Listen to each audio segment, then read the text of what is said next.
The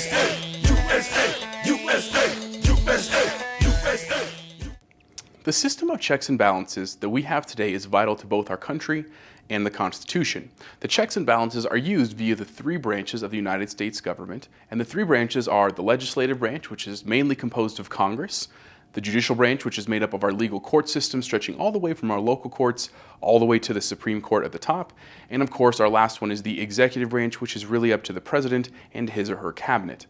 The branches have a unique way of ensuring that all legislation and political actions have the ability to go through a review. This way, no one branch becomes too powerful, and each branch has the ability to check each other and weigh in on whether what they're doing is best for the country or not. So how does this system of checks and balances actually work?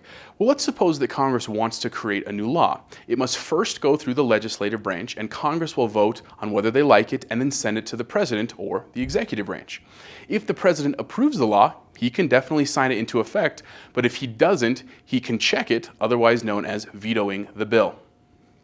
Once the new law is put into full effect, now it is up to the third branch, the judicial branch, to determine the constitutionality of the law. They ask themselves questions like, does this new law violate any of our amendments? Is it unfair? All these types of questions are posed in order to check both the legislative and executive branches of our government.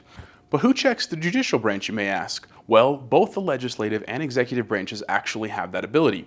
In the instance of creating the new law that we talked about, if the legislative or executive branch does not like the way the judicial branch is interpreting things, they can actually scratch the law and create a new piece of legislation.